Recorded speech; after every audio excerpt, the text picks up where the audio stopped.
Hi everyone and welcome. I'm excited to read this week's book, Forests for People by Ognjen Livada. It's about forests and the importance of sustainability, managing them to benefit us in the long term. Let's get right into it. Infatuation. Where shall I carve the name of my love? The young man wondered as he inspected the tree bark. Many named the door being carved into the beech tree's bark, and the young man wanted to add the name of his love. A deep, calm voice stirred him from his thoughts. Why are you doing that? The voice asked. What? Said the surprised young man as he turned towards the direction from which the voice came. Before him stood an old man with bright eyes, leaning on a cane. The old man asked him again, Why are you doing that? I am in love, said the young man, and I wish to leave a sign of my eternal love on this tree. So it is so it is because of love that you wish to damage this tree? Asked the old man. It's just a tree, said the young man indifferently. Who cares about a tree? I care, said the old man. You should care as well, especially if you love your girlfriend. How is that relevant? Asked the young man angrily. An ordinary tree? And my girlfriend? Let's take a walk, suggested the old man. Once you understand what the forest provides, you too will be more considerate towards trees. Perhaps you will think of more noble ways to signify your love.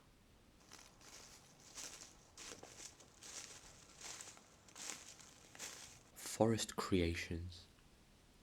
The young man followed the old man to a clearing where a beautiful wooden cabin stood.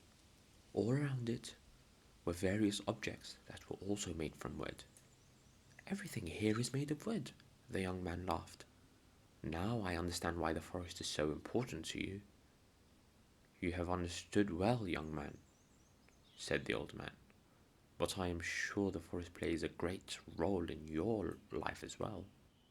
Dear sir, I live in the city. The forest is not important there.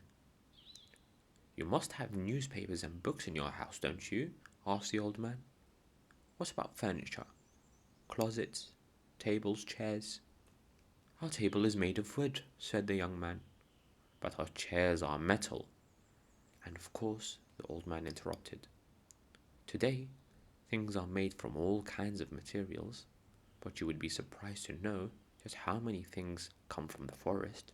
Food, firewood, furniture, medications, paint, varnish, tires. The young man looked at the old man with surprise as the old man continued his list.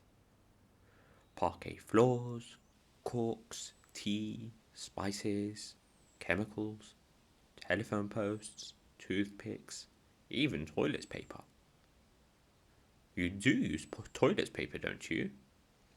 The young man nodded in confirmation and blushed.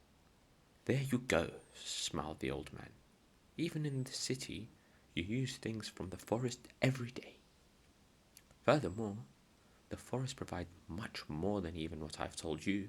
What is the main use of the forest then, apart from the products it's used to make? The young man wondered.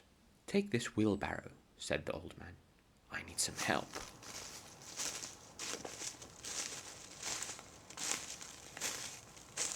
Nature's umbrella. The young man and the old man came to the edge of the forest where a large tree lay on the ground. What happened here? The young man asked curiously. Do you remember that storm a few days ago? Of course I do, the young man remembered with unease. The strong winds that had destroyed everything in their path. This tree gave its life defending against the storm, said the old man. The young man felt sorry for the fallen tree. Imagine the forest as a giant umbrella, said the old man, that protects the surrounding area from rough weather, whether it is heavy rain, strong winds, or other things. Tree tops and tree trunks are here to protect us. Poor tree, said the young man, looking at the falling tree in front of him. What are we going to do now? It is simple, said the old man. We plant a new tree. We will plant a new umbrella. The young man took a sapling from the wheelbarrow. He smiled as he thought how he had never heard of anyone planting an umbrella, and he was doing just that. After he had planted the sapling, they went to get water.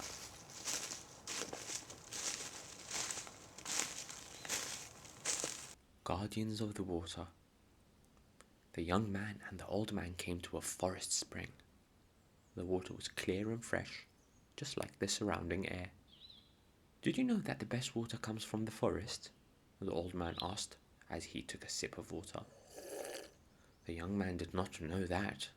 Forests purify the water, they prevent it from flowing away too fast, and they ensure that it returns in the form of rain. The greater part of water we use for drinking is provided by the forest. Interesting, isn't it? Said the old man. I have never thought about it in that way. I've always just thought that water comes from the tap, the young man admitted. He then noticed many animals around the creek. The forest is full of life, he shouted. Yes, the old man smiled. Animals come to this spring to find refreshment.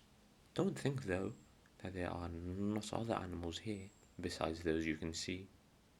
Some are difficult to notice, but believe me, the forest is full of them. The young man quietly observed the animals. Have you filled the buckets with water? Asked the old man.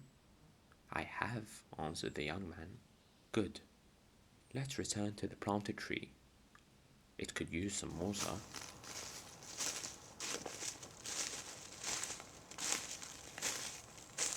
The earth's air conditioner.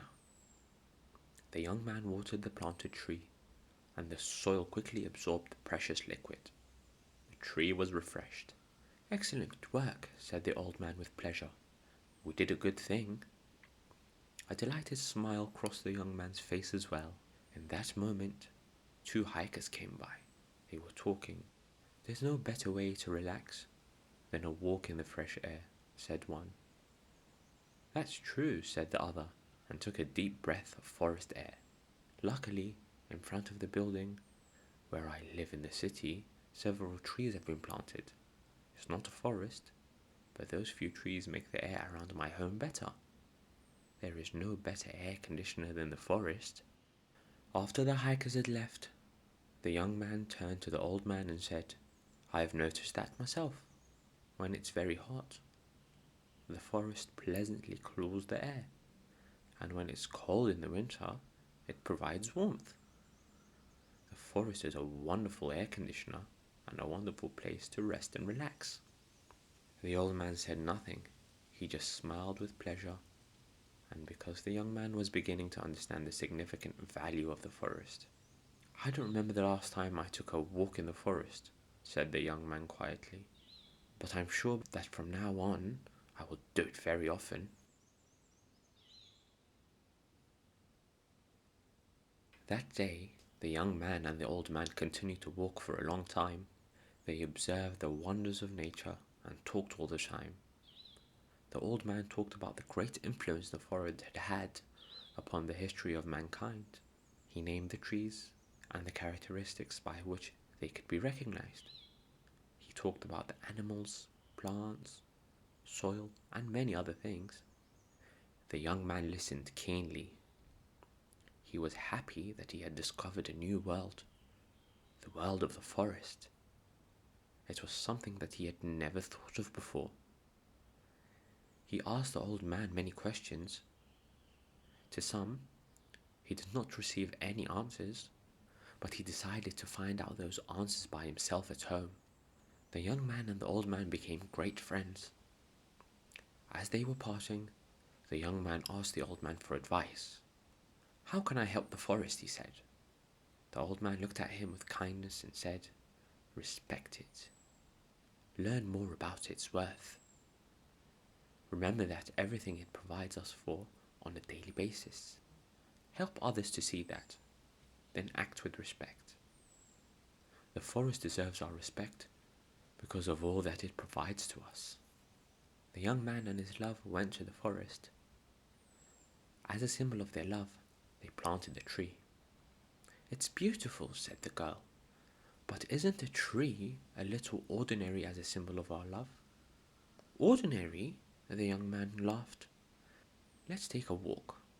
Once you understand what the forest provides us, you will see trees in an entirely different way." They went for a walk. After a few hours, the girl understood what the young man was talking about.